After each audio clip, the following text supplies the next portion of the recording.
नमस्ते सबैजना कोस्मीको तर्फबाट म भुवन शर्मा फेरि अर्को जेएनजीको सेसन लिएर आएको छु। सो अलिकति अकवर्ड स्टार्टिङ भयो। आज जुन चाहिँ हाम्रो कोस्मीको बटरफ्लाई थियो त्यसलाई चाहिँ सायद श्रीनाले उडाउन बिर्सेको छ, तर द्याट्स पर्फेक्टली फाइन कि मेरोमा मात्र देखेन थाहा छैन। राइट। आज चाहिँ हाम्रो गेस्ट हुनुहुन्छ माया खान, माया लुना खान। यो नाममा पनि अलिकति हामी पछि डिटेलमा जाउँला।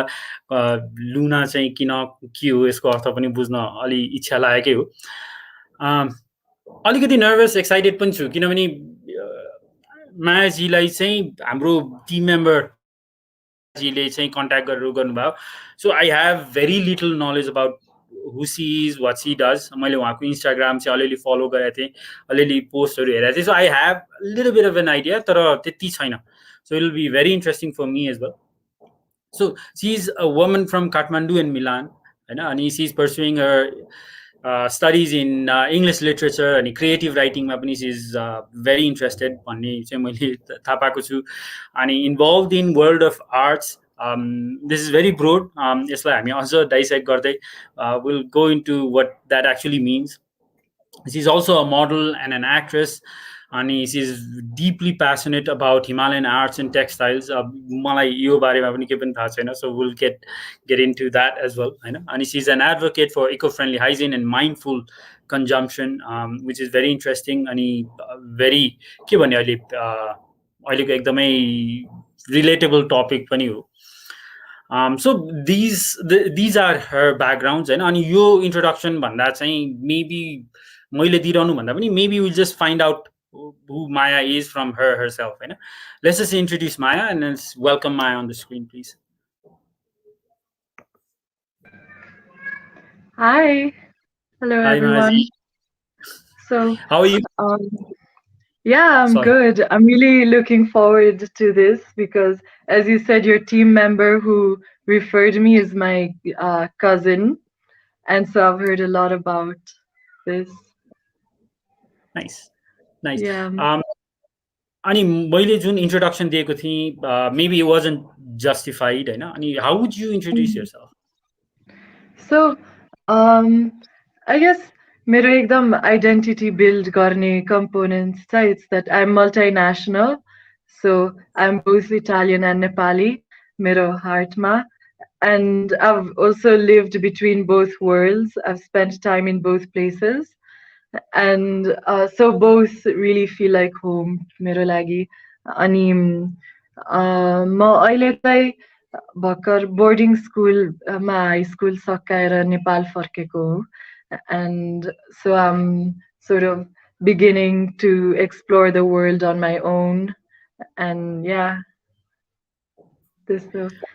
And Okay. right now, हजुर? Please go ahead. होइन अहिले चाहिँ boarding schoolमा हुने बेलामा it was my big wish to come back to live in Nepal. I did boarding school in Switzerland. अनि म एकदम नेपाललाई मिस गरिरहेको थिएँ. So मैले अनलाइन युनिभर्सिटी चुज गरेँ. अनि त्यही तपाईँले भन्नुभएको जस्तो म अहिले English literature end creative writing पढिरहेको छु. Okay, nice. So how long have you been in Nepal? नेपालमा त सिन्स बर्थ नै हो. तर हाम्रो एभ्री इयर चाहिँ यस्तो 4 months जति इटलीमा we would stay there. हजुर. Okay, so I'm sorry, please go ahead. अनि I stayed abroad for 4 years as well, and I just came back like a year ago. Okay. Yeah.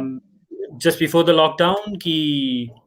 A little bit before, like last November, not भर्खर गएको November, त्योभन्दा अगाडि. Okay. Yeah. Nice. Okay, भर्खर गएको नोभेम्बर हैन कि त्योभन्दा अगाडि. अहिले भर्खर तपाईले जुन त्यो लेबल्सहरु गर्नुभन्थ्यो, सो यो सबै लेबल्सहरुलाई साइडमा राख्ने हो भने चाहिँ who is Maya?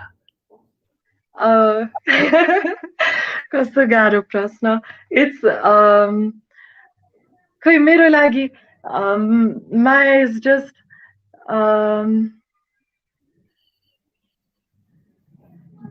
Cause I'm very simple, I think. I really enjoy the small, simple things in life. And for me, I am like the components in my life. So um, I am my friends and I am my interests and I am the things that I study and the things that I do. Yeah. Okay, beautifully said. Your friends, you are the things that you study, everything around is you, right? Yeah.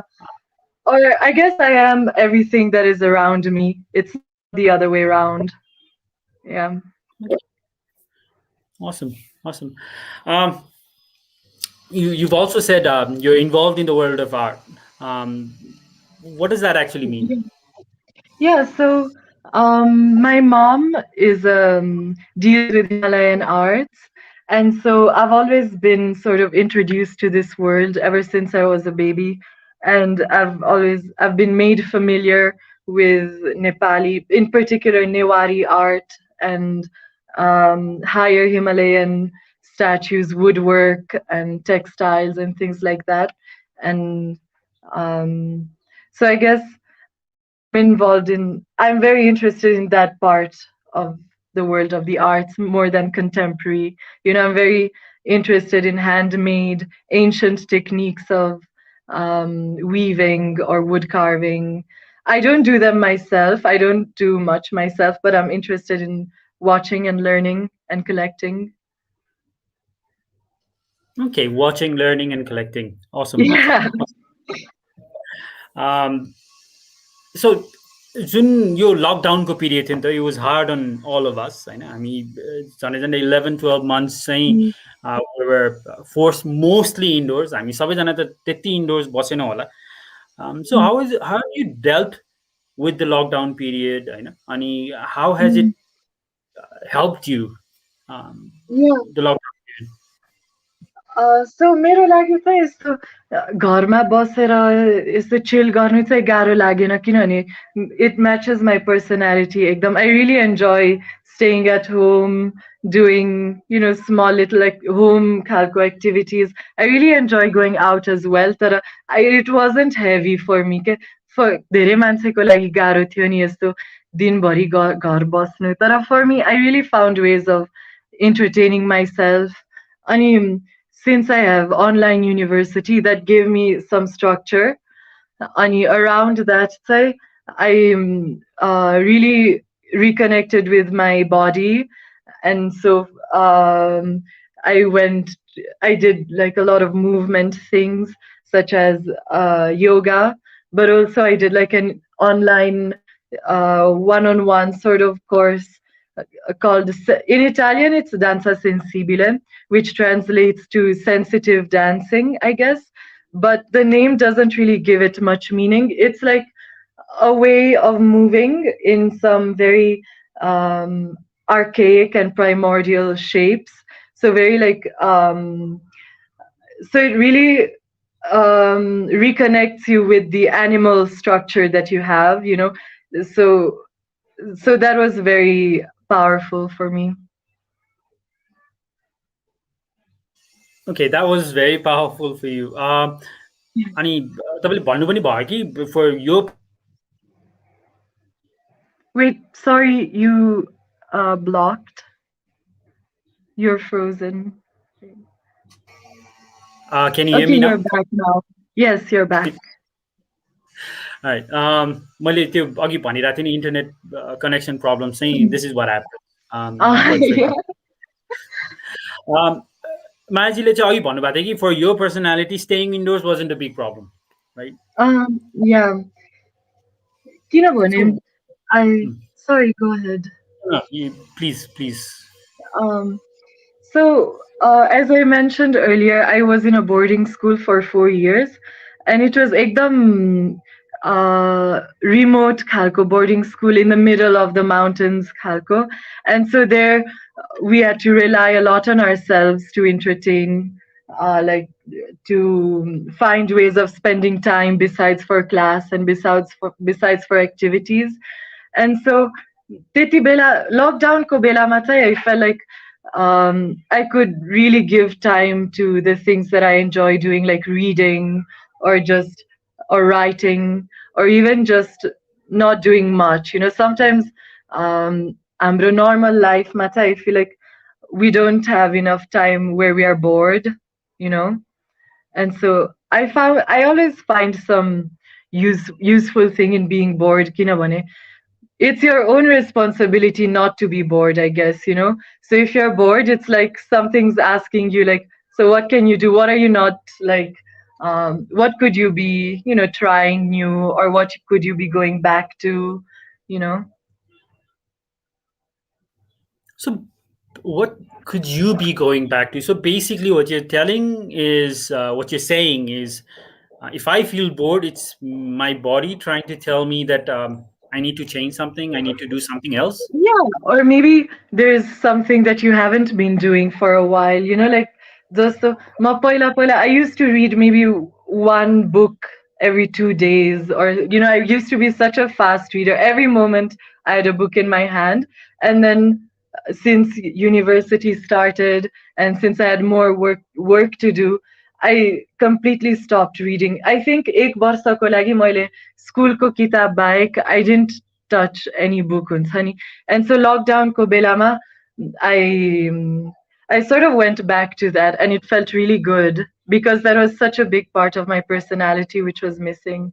And also I used to just go through books, just picture books or research books, just for fun, to see something new. And it had been almost a year since I had fed this part of my soul, I guess. Okay, Yeah. awesome. So, I gave you, I don't know, an opportunity to go back to reading. You know, awesome. Yeah, yeah. Not only reading, just being in that like calm state of mind, just not much to do. Something that I had missed since my early teenage days, I guess. So it reminded me of my childhood a lot. Okay, it reminded you of your childhood a lot. अनि तपाईँलाई चाहिँ अलिकति calm state of mind मा पनि लिएर गएको थियो, होइन? अनि what does that Um, actually do to you, when you're in that calm state of mind? What does that sorry, actually give you? I think it really gives me space to be creative, because often it's not that I don't have the time to write, or I have the time to do everything, but I don't have the mental emptiness, I guess. There's always something, oh, what will I do tomorrow? What do I have to have ready for next week? There's always something going on. And since I didn't have that in the lockdown, you know, you there was nothing to think about what to do tomorrow, what to plan for next week, nothing like that. And so I had more space to be creative. Yeah. Okay, you had more space to be creative किनभने भोलि के गर्नुपर्छ भन्ने चाहिँ you didn't have to worry about it, होइन? Um, no worries, sort of. No, no background noise, honey. Yeah. Okay, no background noise. अनि noise को कुरा गर्दाखेरि चाहिँ I read your Insta post, one of your Insta post where you said, when 2020 began, I took the executive decision to end the little voice in my head. And Yeah. tell us a little bit about that, because that sounded quite interesting. So, I guess at the beginning of 2020, it was ekdam a new life for me, because I graduated from high school, and then I was taking slowly more sovereignty on my life. More, I can decide more what to do, and take more responsibility step by step. And so before that, something that I'd been really blocked by is very low self-esteem, and a very like negative image on my own body. And that's something that came up. I didn't always have this, but then becoming, after being 14, 15 years old, I started feeling more analyzing myself, or how I am aesthetically, um and I really didn't like my body either. I didn't like living in my body for no this, and discomfort like this never has any real reason. And so when 2021 began, 2021 began, I was like, this is my own little voice telling me that I'm not beautiful or that I'm ugly. And so um, I really actively stopped the negative self-talk, and yeah, and that has been going on. That has been, I mean, it's a very tough journey, mm, but it's, every day is easier. Yeah. Okay, it's a tough journey that every day it becomes easier, right? And it's also something that a lot of us go through. So Hmm. you stopped the negative voices, you said, I know. Like, So um, more, yeah, like before, if I'd look at myself in the mirror and I'd see like something that I feel insecure about, I would, I could hear myself telling me that this is ugly, or this isn't nice. And then I started saying, being more neutral, like it is what it is, and like my body functions, everything works well, and I'm really grateful for that, and everything else begins to seem trivial after a bit, almost ridiculous, to have that thought. okay, almost ridiculous to have that thought. So do you Yeah. actually do a bit of a self talk with yourself, or what's your strategy there? Um, no, I don't do that, like, looking at yourself in the mirror and telling me you're good, you're gonna, I don't really do that. Even though they say it's very effective, I guess I have to try it. Um, but I guess when I'm feeling high, like, because you can feel high and then you feel low. When I'm feeling high, I'm like, remember this feeling, remember that you feel worthy, and remember that you feel radiant, and remember that you feel, even though you don't feel that right now, remember that you have felt that way. So that's how I take it. Okay, awesome, awesome. Yeah. Yeah, talking about feeling high. तपाईँको चाहिँ if you look back at your last 5 years, होइन, Mhm. three things that you've achieved that you think Oh. Wow. So three things. Um, okay, so let me begin with the most cheesy one. Um, so my so in the past 5 years, I guess most of that time was spent in my boarding school, and my boarding school was really my childhood dream to go there. It was something that I really, really wanted, and so when I got accepted there, based on my own merits and based on how, like, I, who I am, I guess, because that school doesn't really care for grades. They care for who you are as a person, and they don't judge you on how intelligent or unintelligent you are on paper in tests. They don't judge you at all, really, but they like, um so my school's slogan is become who you are, and I know it's like really cheesy, but I really think that I found um my core, and that is something that I'm really proud of. I know what I like, and I know what I don't like, and I know how I want to live and how I want to spend my time. I know what it feels to feel good and to feel loved and to feel nurtured from that school. And so that is a big achievement. And I think knowing this feeling at such a young age is um, very resourceful, because many people only have the opportunity to find themselves this way much later in life, like when they retire, and then they regret it. Yeah. Okay, yeah, awesome, awesome. Um, you've also talked about literature and creative writing, right? So why is literature and writing so important for you? So I I've always been a reader, even when I was I was a kid, I used to really enjoy reading. I didn't write as much. I started writing only when I was like 13, 14 or so. And I guess writing comes as a byproduct of reading, you know. If you read your whole life and if you read so much, it's bound to be, writing is bound to become the way in which you express yourself, I guess. So it sort of came naturally that way.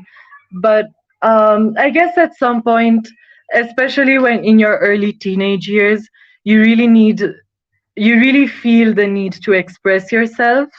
And that's when, if you're lucky enough, you're given the opportunity to explore many various tools, and then you find which is your way of expressing yourself. And I think I was lucky enough to be given many opportunities to find how to channel my voice. Okay, how to channel your voice, but what do you think attracted you to writing to express yourself? So I remember this very particular moment in which I wrote something out of the need to write something and not because it was a school assignment. And that was when I was 14 years old, and I had been studying a subject called Holocaust and Human Behavior. And for our listeners or our watchers here who don't know what the Holocaust is, it's an event. It's how you can call what happened during the Second World War, and that is the genocide of Jewish people mainly, but also homosexuals or intellectuals or anybody that was against the government at that time. And my family, being Jewish, was heavily affected by this, by the Holocaust, and it was an extremely taboo and traumatic subject to talk about in my family.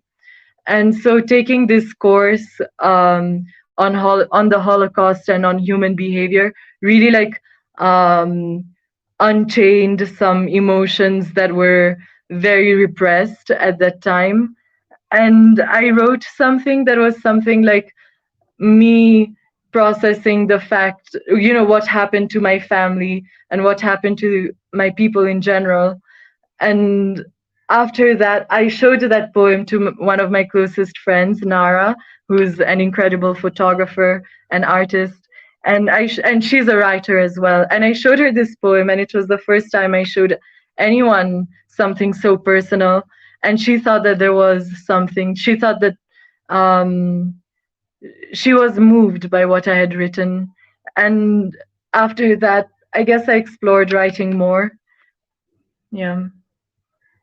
Okay, so after that, you explored writing more. Mhm. Yeah, so if you were given an option of expressing or writing an essay or giving a presentation, right, speaking Mhm. verbally, um, which one would you choose and why? Like giving a verbal presentation versus Yeah.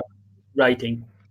So now I would choose to do a verbal presentation because being verbal and being oral vocal has been something that I've always felt very blocked in, and it's something that all throughout my school life and in my life in general, speaking was extremely difficult for me because of a lot of confusion regarding language, because I have three mother tongues and I'm not 100% comfortable in either of them.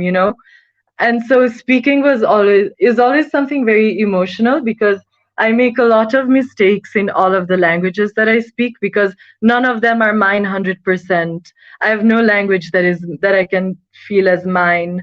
And so that's why speaking was always very difficult, either in Nepali or in Italian, even though I know the languages. I know the words, I know the grammar, I know everything, but it's like a very strong emotional block. And English became like, I guess, as is for many people my generation in Nepal, English has become our mother tongue. And especially because we are so many of us are international, and the world around us is in English. It's um, so writing in English became the easiest thing for me because it was without emotion, without judgment. We are all foreign to English, you know? And so that's how I found comfort in writing in English, even though it's not my mother tongue. Um, yeah. Okay. Nice, nice. I'm curious. When you say you are an advocate for eco-friendly hygiene and mindful consumption, can you please Yeah. elaborate? What does So that mean? I think that um, these are all terms that might be overused right now because they're very trendy, you know, like be mindful, be eco-friendly. It's all very trendy. And I don't know how much of the people behind the trend are really doing it, and I question myself as well. But I think, you know, now me, when I think of my future generation, my direct future generation, so the children that I'm going to have, it's a very, very like it's a very frightening world when it comes to like environmental prospects. And so I feel like we are already extremely late in changing our lifestyle, in changing how we buy, how we use, how we consume every single thing, from our clothes to our to everything, you know, every single thing. We are already in such a dangerous path that I think that um, you know, sometimes when you think, okay, I'll do something for the environment, it feels like a drop of rain in the ocean. But I think it begins with the way you think, you know, the way you decide what to buy or what not to buy, or what companies you're giving your money to, you know, what ideologies are you giving your money to. Every cent is important now, and it's not an exaggeration. I mean, like, people don't want to accept that every action has a consequence, but it does, you know. And especially now that we are at such a drastic period with the environment, and with how mindlessly we use the resources that are so limited, and how mindlessly we kill, and how mindlessly we just put cement over everything, you know. It's something that is extremely painful for me to see, because I am someone who definitely wants to have children, and I have nieces and I have nephews, you know. And I it's a very emotional topic for me, actually. Yeah. Okay, it's an emotional topic for you, and Yeah. भर्खर के पनि भन्नुभयो नि it's extremely late so is it Yeah. Trying for us give up किनभने धेरै ढिलो भइसक्यो कि No, I think never give up. Never give up. Adapt, but never give up. Yeah. You can change and you can adapt and you can be prepared for what's coming, but giving up, why? I think. okay, Yeah. adapt but never give up. Okay, I so think so. an individual who says कि म एक्लैले के गर्न सक्छु र होइन what can one individual do भन्ने खालको सोचाइ राख्ने मान्छेले Mm. what would you suggest that kind of a person who So, says एक्लैले के गर्न सकिन्छ र yeah. So I'm not sure I'm qualified enough to answer this, but for me, you know, every time we buy something, that money goes back many steps. You know, it's if I go buy something in Bad, but if I go buy a Nestle product in Bad Batini, um, some people might think they're just giving to money to Bad Batini, but they're giving money to Nestle at the end. And then you like Nestle, just to make an example, but this goes for every single thing that we buy, you know. Um, like you need to we think, so if we buy, say, this product for 100 rupees, it doesn't really cost 100 rupees. It costs you know, it costs the time it takes for a person to make it, and it costs the resources that you're using to make it, and it costs so many other things that we don't even take in consideration. And maybe I would say begin to take in consideration the all the all the all the steps the product you take goes back to, and who is making money out of you spending it, and who is dying from you buying it, because there are there's so much there's so much dirtiness going around in the behind the scenes of the products that we buy, not only on a human level, even on an environmental level, or just an ideological level. Every time you buy something, you give life to something and you kill something else, and you need to decide what your priorities are, I think. Okay. Yeah. So that's mindful consumption, right? So you need to be I think mindful of. that's my take. That's my take on mindful consumption, and it's personal for everyone, I think. And Yeah. people can decide to be mindful on something and not on something. It's when you be mindful consumption to what you can. You know, it's not that you have to do everything, because it's not your responsibility. It's not your responsibility to save the planet or to stop child labor, but do what you can. I think, that sort of I would encourage that sort of thought process. Like, where in my life can I be closer to my truth in everything. Okay. Okay. Where in my life I can be closer to my truth in Hmm. everything. Okay. So it makes a lot of sense to me. So instead of looking at the whole big picture of saving the world or stopping That's child labor, you're just staying. that's actually, Sorry. sorry if I interrupt, but uh, in many people feel like it's my responsibility that pollution stops and everything, and that's actually something that will make you close down, because if you begin with such a big goal, then how are you gonna, like, begin from the small thing which you can do, and which you can do consistently, and which you can sustain. Otherwise it's so frightening, and it's paralyzing, actually. To be young at this day and age is paralyzing, I think, because we grow up in so much fear of so many things that no human ever has had the fear of, I think. Like nuclear wars, or like biochemical, like, attacks, like things like that, which people haven't really had to be scared of before. Now we are scared of that because it's such a present and pressing reality. And fear is a method of control as well, and so that's also something to be mindful of, I think. Okay, fear is a method of control as well, and I like what you said about having smaller goals. I think you भनौँ न global issues अथवा environmental issues हरूमा मात्र applicable हुँदैन. With any goals, right? You cannot look at you Yeah, should focus on tiny exactly. steps at a time. So yeah, nice Exactly. lesson. Even in your own personal life goals, I guess, or your daily goals, I guess always begin with what is small, what is possible, what is doable, and then build from that. Yeah, yeah. Okay, what is possible, and then build from that. Ani, how long have you been in the modeling and acting industry?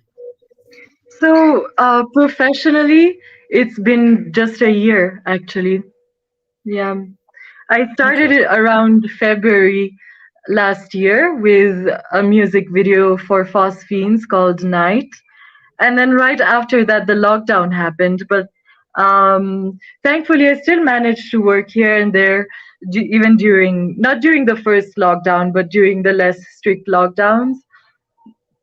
Yeah. And okay, I never really know what my next work is at the moment with when it comes to modeling, but how it's been so far for a year. One work finishes and give it like a matter of a week or so, and then another one comes up, which is also fine for me now, because I have so many other things going on that I couldn't pursue it as a full-time thing anyways. Okay. Okay, you couldn't pursue it as a full-time thing anyway. But how has the industry been for you? Actually, so um, I have a lot of criticism for the industry, but I think that it's this way everywhere, not just in Nepal. It's just how it is. It's so like my criticism isn't specific to my personal like experience with Nepal, but more like thoughts that working has provoked in me. But if I were to be precise, in Nepal, I think there's a lot of unethical behavior when it comes to paying like money, and so valuing the model's time with money, because people here think that modeling is just like this thing that doesn't take effort. You just stand in front of the camera and like do nothing, but it's not like that. It takes a lot of work before, during, after, and people in Nepal tend to not monetize this. They don't see it as a real job, so they just think that they think it's okay to ask you to work just like this for free just because you exist. And I'm like, I'm shocked by this. But apparently this doesn't just happen in Nepal, and it doesn't just happen for modeling. It happens everywhere for everything. And so it's just like something that working has, I don't know, I could never bring myself to ask someone to work for free for the whole day. It's so this, in this aspect I have a lot of criticism, because it's just insulting to whomever's, it's just insulting on both ways. Like, you're insulting me as a model, not as a model, as someone who's working, as someone who's monetizing their time. And you're also insulting yourself, because you're like, oh, like, I can't even, like, you're asking someone to work for you without giving anything in exchange. And they tell you, oh, you'll get like visibility, you'll get like notoriety, but that's not, first of all, that's not why I'm doing it when it comes to modeling in specific. And second of all, that's not like an excuse for anything if you're, asking someone who's monetizing their time to give you their time. Yeah, absolutely agreed. मलाई चाहिँ कता कता त्यो म 9-10 पढ्दाखेरि चाहिँ हाम्रो रिलेटिभ्सहरूमा पनि हुन्थ्यो कि कसैले घर बनाउन लगाइरहेछ भने एउटा रिलेटिभ इन्जिनियर छ, उसले घरको डिजाइन बनाइदिइहाल्छ नि, किन इन्जिनियर हायर गर्नु Yeah, पर्यो, yeah, yeah, फ्रीमा यु गेट अ डिजाइन भन्ने. yeah. Absolutely true. So what would your suggestion be to young girls and boys who are considering, modeling as a profession? म चाहिँ So model भन्छु. Your suggestion would be? my suggestion is, first of all, to always be aware of your mental health, because this is an industry that can make you feel very objectified, and also very valued only for your body and only for what you look like. And also you'll hear criticism, like, oh, like, you gained weight. Maybe you're somebody who isn't affected by this sort of comment, but if you are someone who's affected by this sort of comment, then be mindful that you will feel criticism, or judgment, or just anything, an opinion on your body, on your aesthetic, on what you look like. And so some people have a hard time with this. And so yeah, be ekdam be aware of your mental health. And if you're seeing that you're not comfortable with, maybe working at the moment because you feel like it's affecting your mental health negatively, then take a step back. And then also another thing, ekdamai be careful for predators. There are like a lot of creepy people out there in general, but also like creepy photographers. They exist, and they're gross. And like, they'll be like, oh, I'll do your like portfolio shoot or something. And then you can be, make sure you don't go to places alone if it's like, first time. So because photographer to model is a deeply, deeply intimate relationship because it's a very intimate relationship because you need to communicate, talk, and be close to each other. And so make sure that you know who you're working with, and inform yourself on who you're working with. If a photographer or anyone asks you, I'd like to do a shoot with you, this, so ask around who this person is, how is their behavior. It doesn't matter if their photos are nice. It's not worth having a nice photo and going through that uncomfortable or feeling unsafe. It's not worth it. That's my advice. Okay, that's your advice. Nice Yeah. advice. मलाई चाहिँ थाहा पनि थिएन यतिसम्म concern हुनुपर्छ भनेर. Oh, So yeah. सो कुनै फोटोग्राफरसँग काम गर्दैछौ नि उसको बारेमा चाहिँ अलिकति रिसर्च गर.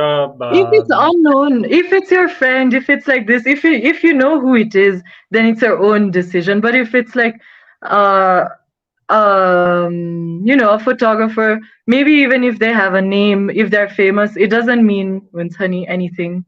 So really, if it's a new person that you're working with, you don't know them personally, and you have nothing to judge whether it's like a good decision or not, ask maybe like the models that they have worked with, how they felt, were they comfortable, did they feel respected, did they feel safe.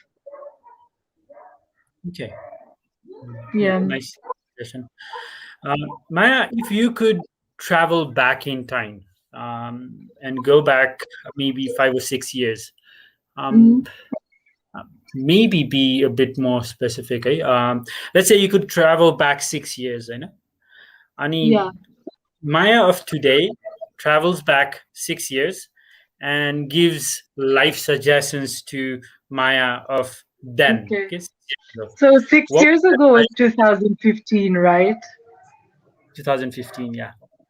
Yes. Sorry, I'm very bad at math, embarrassingly bad at math. But so the Maya of 2015 was actually a very blooming Maya because I had just gotten a full scholarship to my dream school in 2015. So it's like a golden time in my life.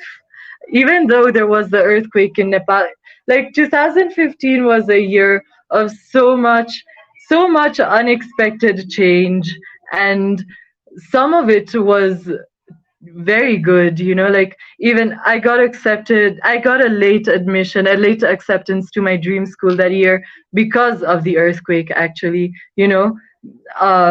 because so in some way or the other, I would tell Maya of 2015 that there is turbulence ahead, but it's all gonna be good. Like like at the end, I think I'm actually very proud of 2015 Maya, because 2015 Maya took some decisions on her own life that I'm very glad about today. And so I think I tell 2015 Maya, good job, and go ahead like you're doing now. Continue like this. Don't let yourself be pulled down. Yeah. Okay, awesome. Don't let yourself be pulled down. Yeah.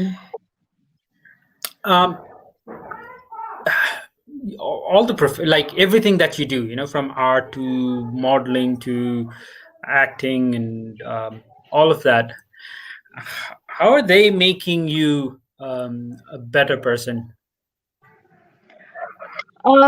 Okay, so I don't know whether they're making me a better person, but they're definitely making me feel whole.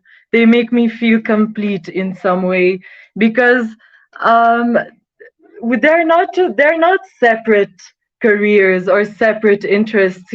They all weave into each other, and they all, maybe an experience that I learn while I'm hunting for art with my mother goes to feed how I read a book, or how I read a book goes to decide on how I want to, pose, or it's all like connected in some way.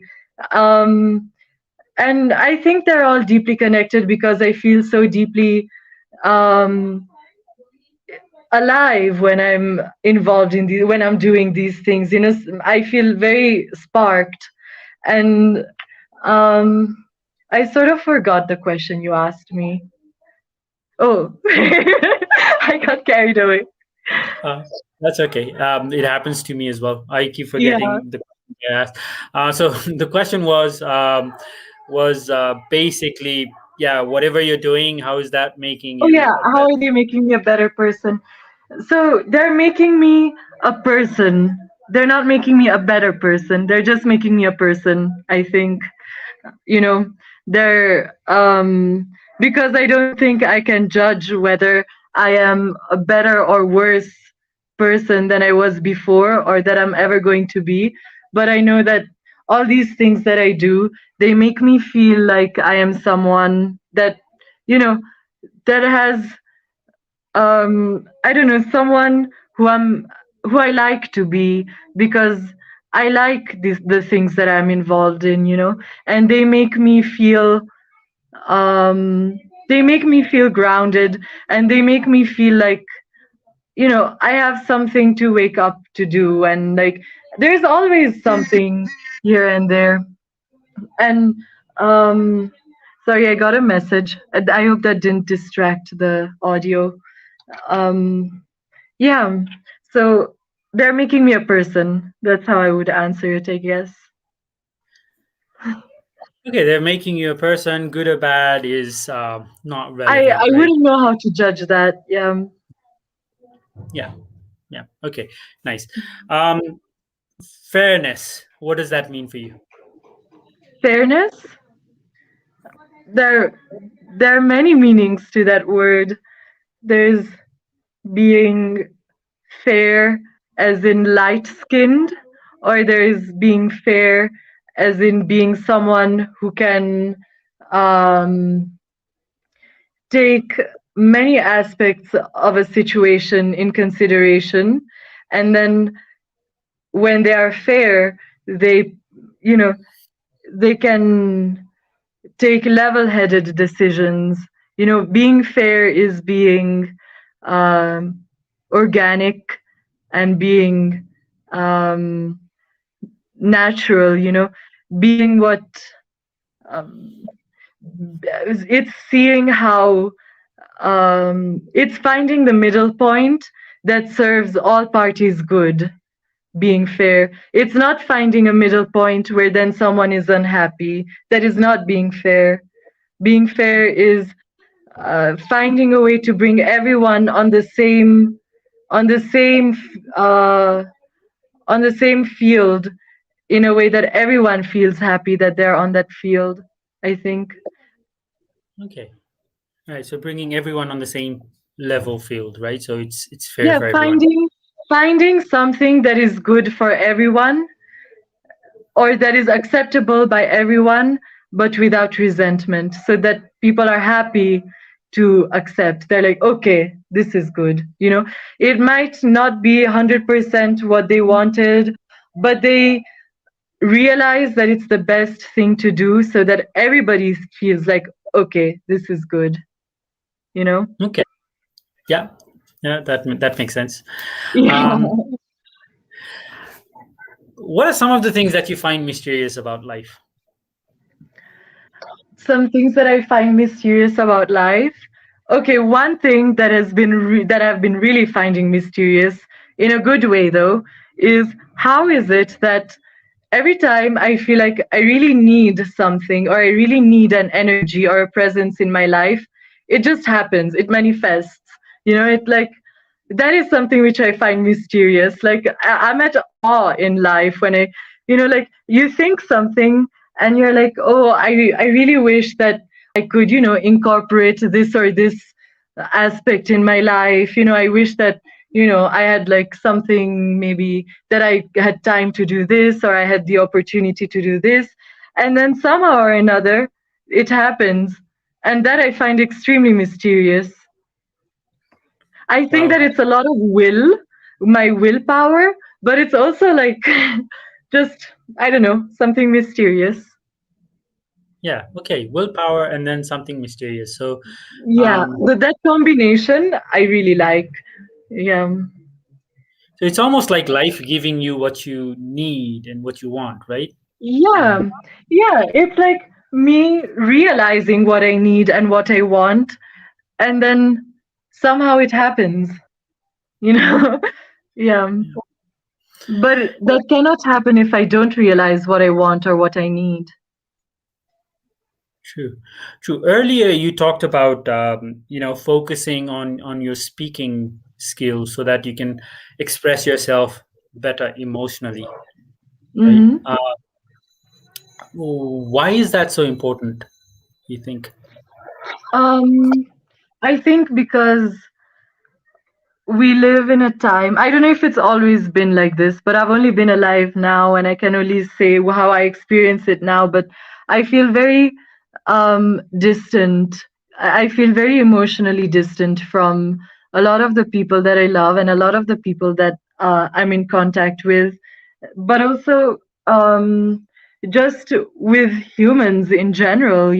I don't find it easy to be emotional or be open about my emotions or be emotionally passionate about something.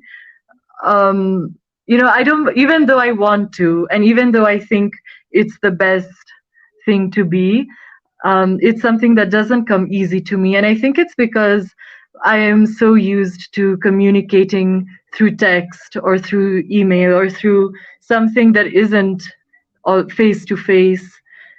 Many of the times when I communicate things that are important to me, I find it so much easier to communicate it through a well written, earnest, honest text message than saying it face to face, and that's something that I don't appreciate about me and being used to communicate in this way because of the media and because of the communication tools that we are all used to by now.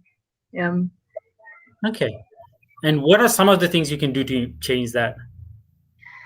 Um, One thing is, so when I realize that I want to say something that for me is emotionally heavy to someone, before I'd keep it to myself, and now I force myself to say it. And I was just having this conversation with a really close friend of mine about how confronting is difficult. And I was just telling her, like, just before our call, that when something feels difficult like this, then it is when I think, okay, Maya, you really have to do it at this point, like even though it's difficult, it's even more difficult not to do it in the long term, I think. Okay, it's even more difficult not to do it in the long term. So when you find something that's challenging you, you feel like you have to do it. Yeah, because the more time I feel challenged by this thing, the more personal loss it is for me, I guess, right? So the quicker I try to get over it, the better, I think, even though it's very difficult or very awkward and very unelegant, but at Yeah. least it's a beginning. Yeah. Yeah, but at least it's a beginning. And this Yeah. brings back to what you said earlier as well, right? About solving global problems. You Mhm. take one step at a time. It's difficult. You just take tiny steps. Yeah, Yeah. perfect. What are some of your most powerful beliefs or self beliefs?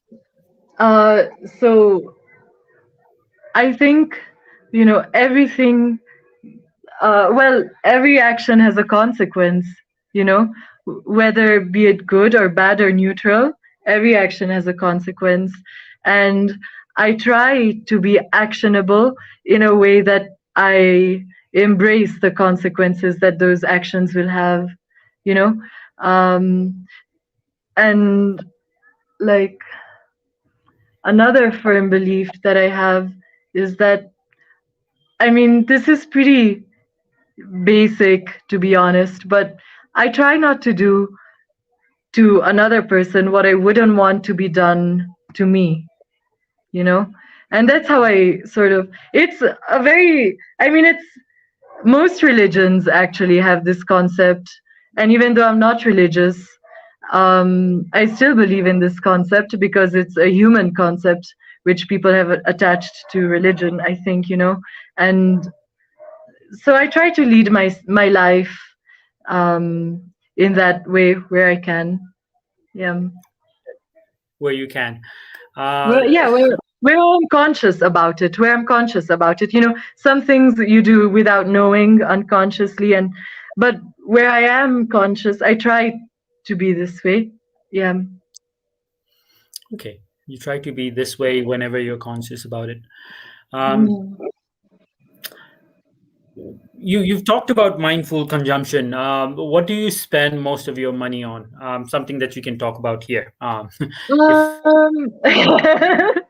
Okay. Yeah. Um. So lately, I guess I've been really redirecting the beauty products that I use. So mainly, what to say? I don't spend a lot of money in general. I'm not a person. I'm not like a crazy spender. I spend a lot of my money on my education, and in my education, I mean concerts, gigs, museums. It's not just books and university, you know. My I my term for education is broad, and that is the thing that I'm happiest spending money on. I will never regret spending money on um, you know, a beautiful exhibition or something like that, that I'll never regret spending my money. I do regret spending my money on fast fashion, on fast consumption, anything. I do regret it when I sometimes I'm just, tempted and I do it, and then after I think I could have not done that.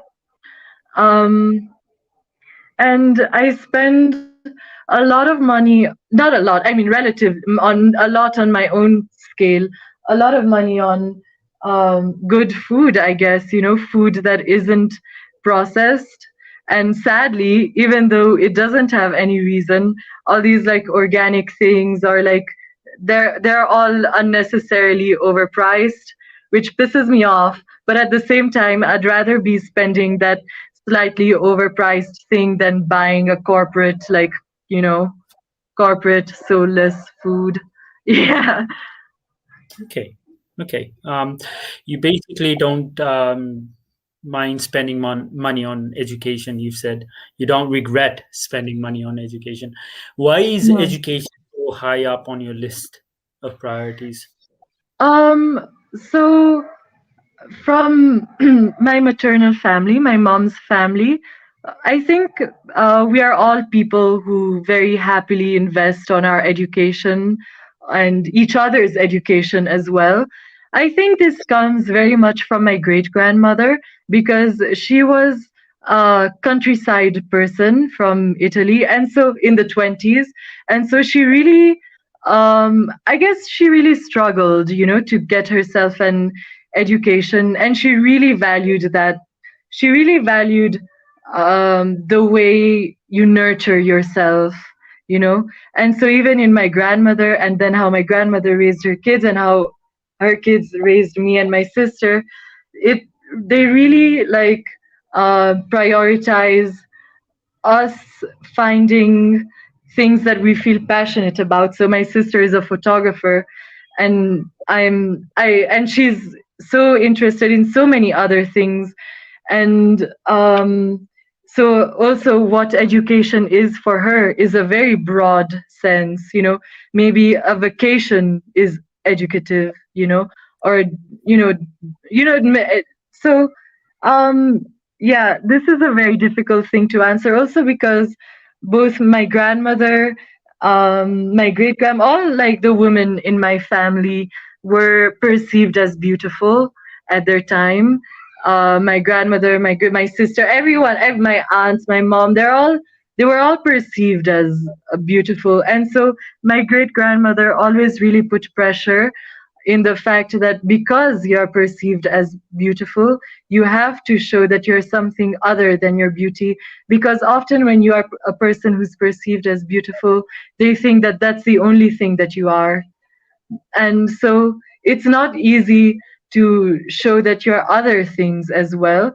And so my great grandmother, the sort of the culture that she set in our family is that first you show what you're interested in, how you cultivate your mind, what your culture is, what you read, what you watch, what's the culture that you consume, and then only you can be beautiful, sort of, But she was like, because you're a beautiful, perceived as beautiful, you have the responsibility to show that you are so much more. Okay, because you're perceived as beautiful, you have the responsibility to show that you're so much more. Nicely said. Suppose 5 years from now or 10 years from now. Why am I giving options? I should just stick to one. 10 years from 10 years from now. 10 years from now, you're hired as a consultant by Education Minister of Nepal. What are some of the things that you change immediately? In terms of Nepali education. I would throw away everything that we have now, I guess, and go back to seeing what is a fun way to learn, what makes people want to learn. Because how I have experienced school here and how most of my friends have experienced school is a forceful thing. And so since it feels forceful, just because of that childish, teenager, rebellious spirit, we want to not do it, sort of, you know what I mean?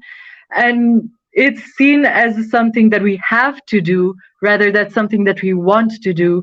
And if you think about it, being educated is something that you want, right?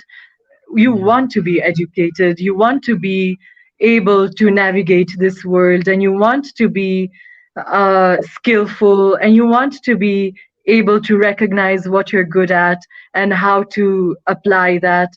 And so how I would change this forceful sort of, you have to study this because it's in the syllabus, because the government is telling you you have to study this.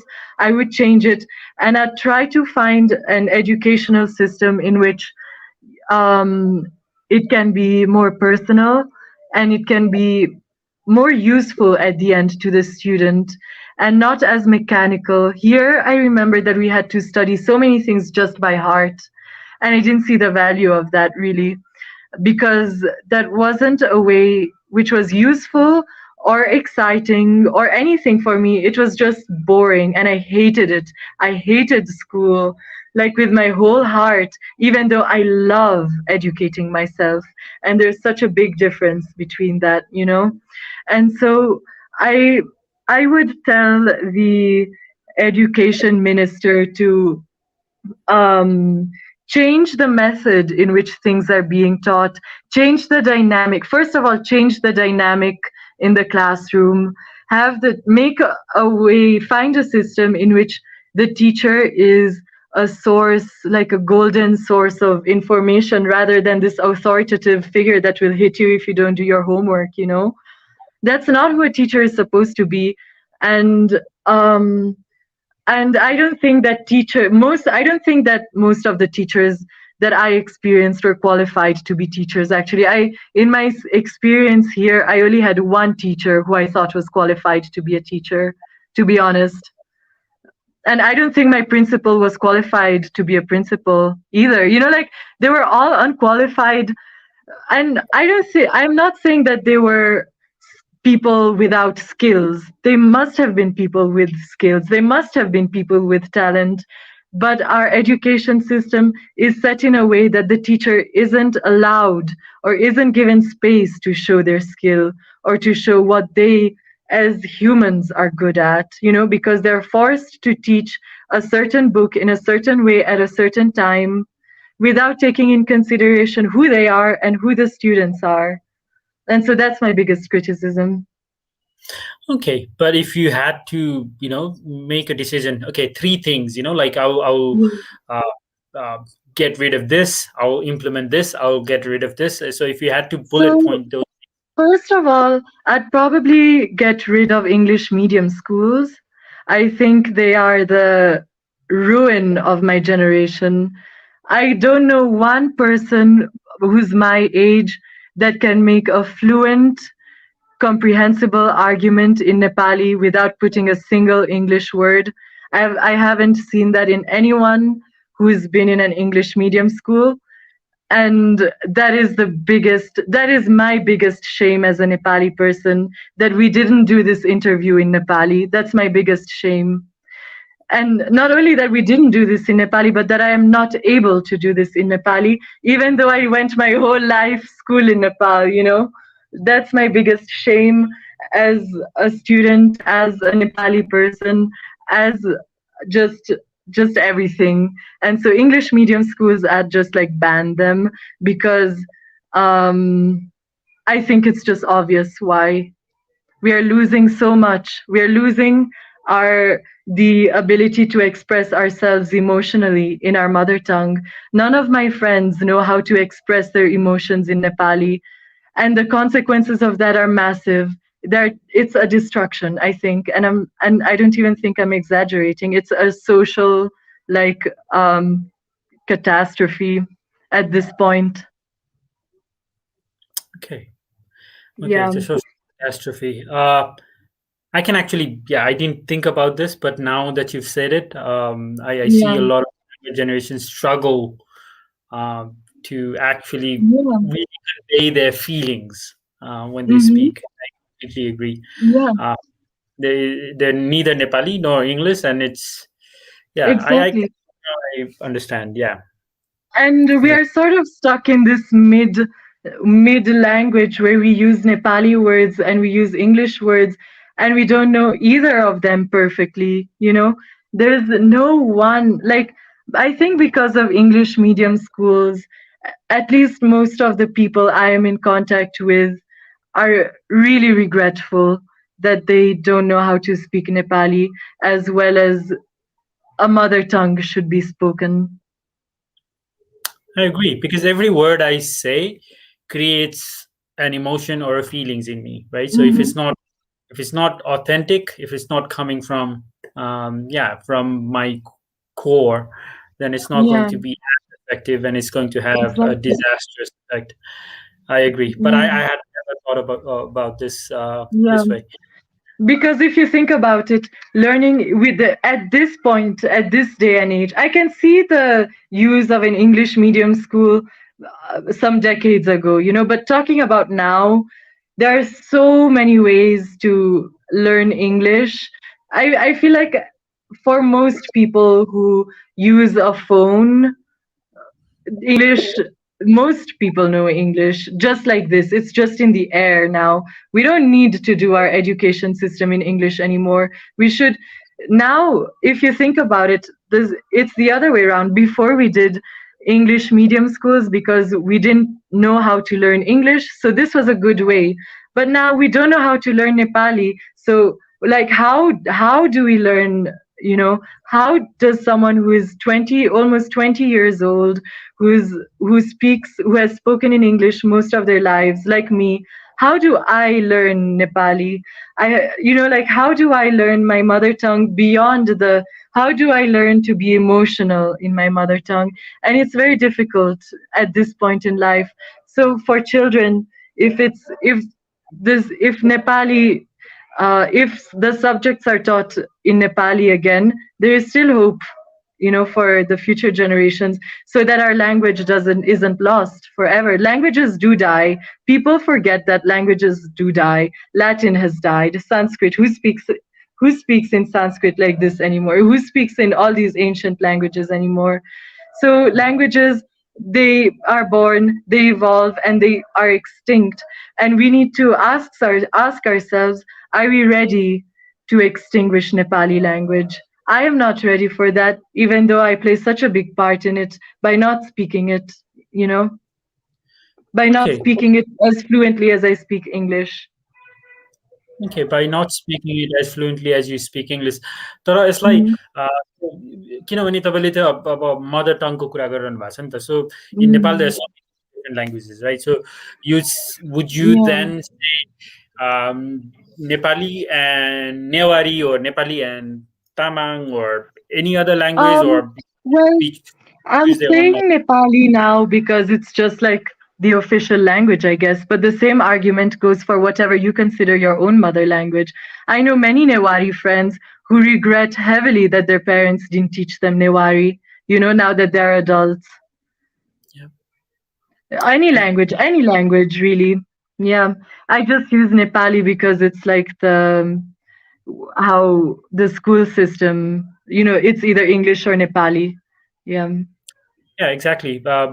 Even for non-Nepali speaking, like कतिजनाको हुन्छ नि त mother tongue Nepali नहुन सक्छ, नेवारी हुन सक्छ, Oh, होइन? oh, So yeah. उनीहरू कुरा गर्दाखेरि they have to translate from Newari to Nepali अनि बोल्नु पर्यो, होइन? त्यो Mm. गर्दाखेरि चाहिँ उनीहरूलाई पनि there is a lot of barrier Nepali बोल्दाखेरि पनि. Oh, so oh, I would एकदम. यदि स्कुलमा चाहिँ इङ्ग्लिसको ठाउँमा चाहिँ नेपाली अनि त्यसपछि अथवा नेवारी अथवा अरू Oh, नेपाली oh, भाषाहरूमा फोकस yes. गर्यो भने awesome, Oh, nice suggestion. oh. अनि That is my biggest wish, because that is which what I wish I had. Yeah. and I completely agree कि it has a very negative effect. On a lighter Mm. note, if you were invisible for like 1 week, what would you do? If I were invisible for a week, like literally invisible, Hmm.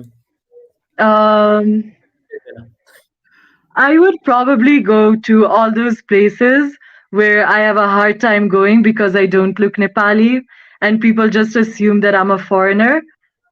And so I can't go like to Pashupati Mandir, like what the fuck. And so I'd go to Pashupati Mandir probably.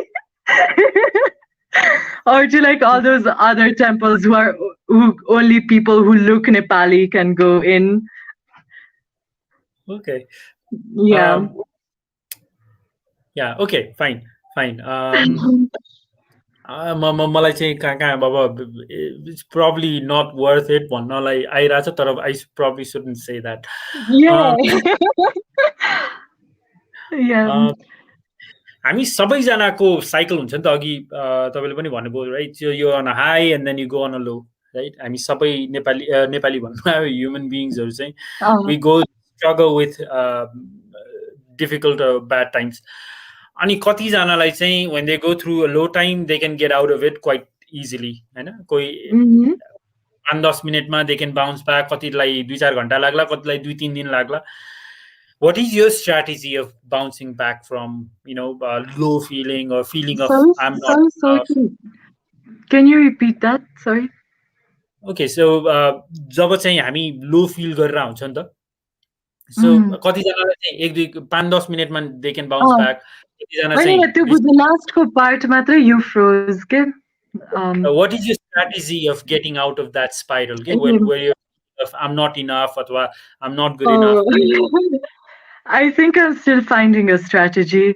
I don't think I found the strategy yet. But something that I'm happy about is Paila, I didn't recognize that I had a pattern. Like I am really high for a couple of weeks, and then I go really low for a couple of weeks. And now I realize that I have this pattern, Wansani. And so that's already like I know, okay, this is how I am. I'm high for a couple of weeks, then I'm really low for a couple of weeks, and then after I'm low, I'm high again. Tara, I don't really have a strategy to come in and out of it, except that I know that it will pass, Okay, so that's a strategy as well, right? So पहिला चाहिँ look for a pattern, होइन?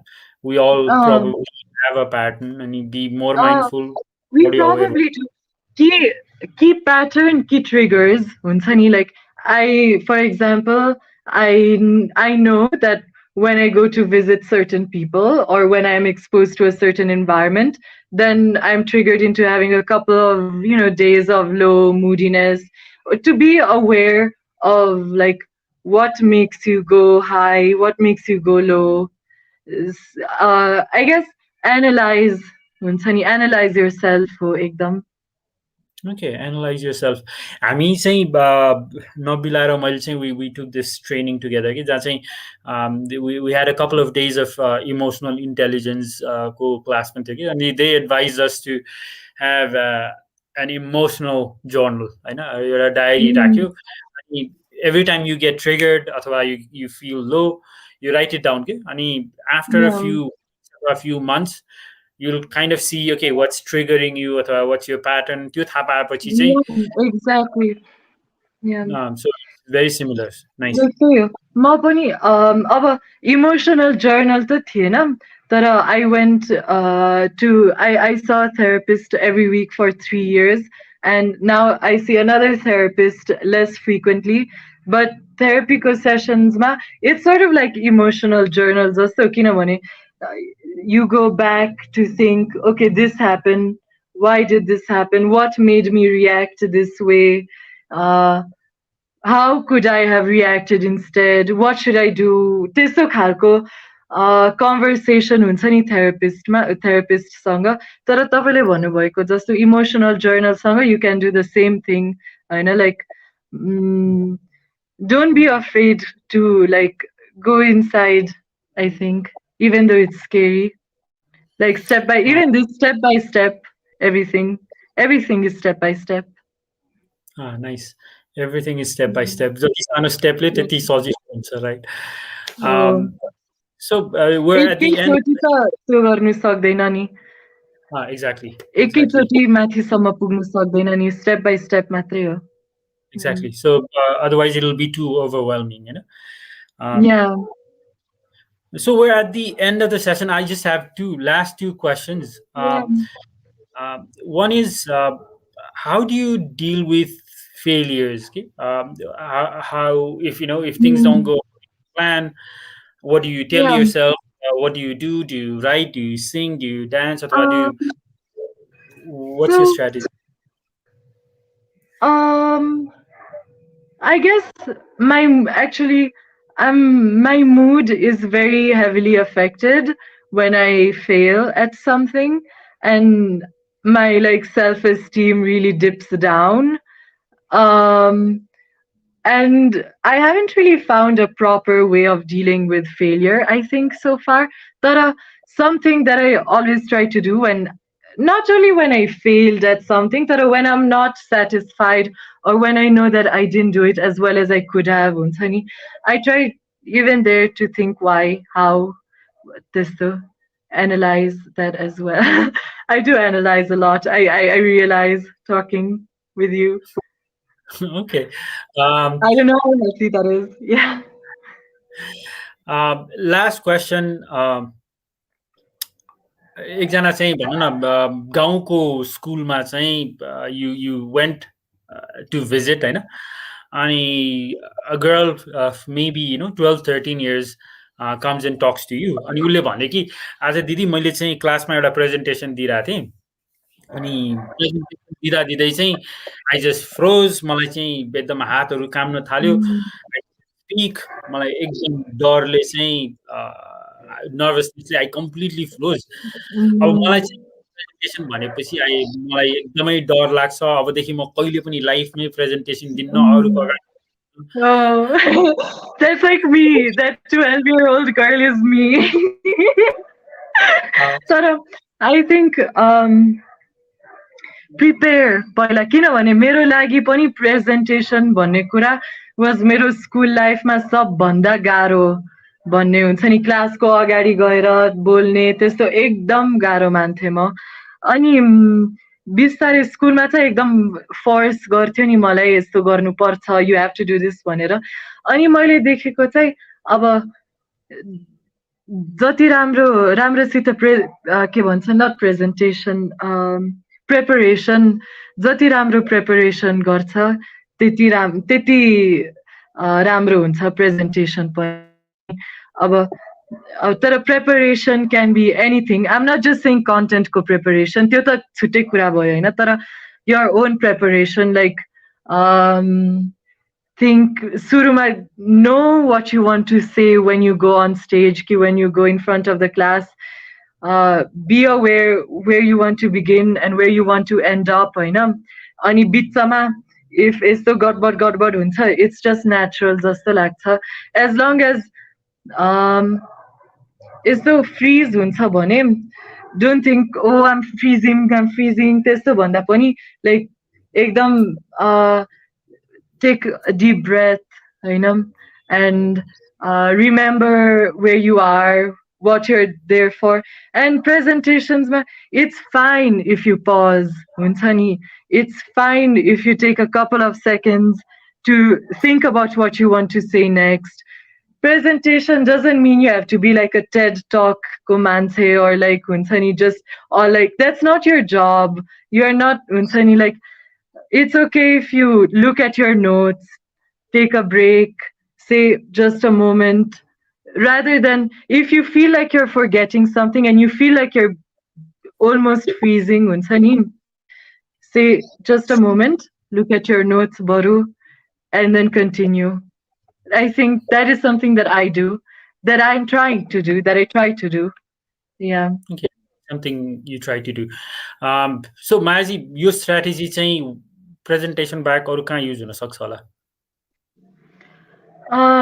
धेरै कुराहरुमा, अब like conversation with people, maybe गाह्रो conversationहरु, even काममा when you need to just so right now I just started teaching English as a foreign language, and first day ma I was so frozen. Frozen bhanda pani I was so nervous and chaotic huncha ni, like just all over the place khalko.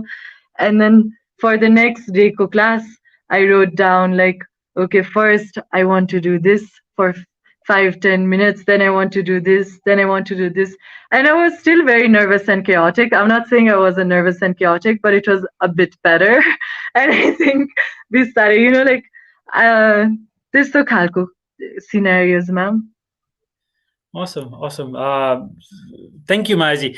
मैले चाहिँ आज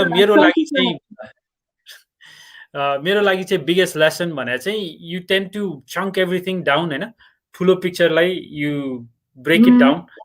अहिले लास्टको कुरा गर्दाखेरि पनि, क्लासको कुरा गर्दाखेरि पनि, you said okay, first 5 minutes मा के गर्ने, 10 minutes मा के गर्ने, instead of looking at something. So I love that strategy. सानसानो piece गर्ने. That's been one of my biggest learning today. Thank you. Yeah. It's my biggest learning as well. I mean, it's something that I try. It's not easy to like consciously let me break this down. You know, like, because I get very anxious in front of tasks or in front of things that I need to do. I feel extremely blocked and anxious by like fear of failure, I guess. And yes, to break down. When I break down, I'm like, it makes it easier for me. So I tend to break down and this. So yeah. Nice. So Mayaji, कुनै मैले चाहिँ question सोधे भए अझ यो conversation अझ राम्रो हुन्थ्यो जस्तो लाग्छ, अथवा do you feel like I missed the question कतै भने प्लिज क्वेसन सोधेर आन्सर पनि गरिदिनुस्. Us. No, I feel like the only thing with this conversation is that it's only 1 hour and a half long. I feel like I could have a whole I could talk a whole afternoon with you and chat with you. Thank you. यो चाहिँ अब 1.5 hours भने पनि it's quite pushing, हैन, अहिलेको बेलामा सबै yeah, video चाहियो भनिरा हुन्छन्. So what we do is यसलाई फेरि हामी हरेक क्वेसन अनुसार चाहिँ सानसानो पिस बनाएर चाहिँ we upload them again, Hahn. I would love it if you could send me the full version, if it's possible. A full version चाहिँ it's live. त्यो YouTube link मै छ. So the link that it should be there. Nice. Okay, so thank you so much, Mayaji. Okay. Lovely conversation. भने नि Yeah. कुनै break 1 hour 25 minutes गइसकेको रहेछ. Mhm. Yeah, thank you Thank for all the you. learning and awesome time. यति भन्दै Thank you. Yeah. would love. Thank you for having me, and thank you for everything that you do and what Coach Me is doing. And thank you for giving voice to people my age who are so often underestimated. Yeah. Most welcome. Thank you भन्नै पर्दैन. So what we've also discovered is धेरै young मान्छेहरूको आइडियाजहरू पनि they're quite insightful के. We always kind of tend to think older generationलाई बढी थाहा हुन्छ, उनीहरू wiser हुन्छ भन्ने हुन्छ हैन. तर they are already younger generation also, they've gone through so much. हामी सोच्दैनौँ. Yeah. They also have amazing strategies. They've gone through amazing problems and they've solved it and they've overcome a lot of things. We can learn from them. हामीले यो experience पनि गरेका छौँ. एकदम गजबको युथहरूसँग conversation गरिरहेछ अनि त्यसले चाहिँ हामीलाई पनि एनर्जी दिन्छ, इन्स्पायर गर्छ र त्यही कारणले पनि it's a bit selfish on our part as well. त्यति थ्याङ्कफुल भइरहनु पर्दैन. we're stealing ideas. Yeah. Yeah. Okay. Right. Let's keep in contact. Yeah, absolutely. Okay, Awesome. bye. Bye. Good night. Good night. Good night. Bye. Namaste. Okay, everyone, अहिले चाहिँ end of the show. As a Mayaji हुनुहुन्थ्यो, had an awesome time talking to her. फेरि हामी next week फेरि पनि आउनेछौँ अर्को जेनजीको session लिएर. यो Saturday Mentoring 101 छ. हेर्न नबिर्सिनु होला. सब्सक्राइब गर्नुहोस् प्लिज. सब्सक्राइब गर्नुभयो भने हामीले अरू पनि यस्तै इन्ट्रेस्टिङ पर्सनालिटिजहरू तपाईँहरूको अगाडि लिएर आउन सक्छौँ जोबाट चाहिँ हामीले धेरै कुरा सिक्न सक्छौँ. यति भन्दै नमस्ते अनि good night. I will see you soon again.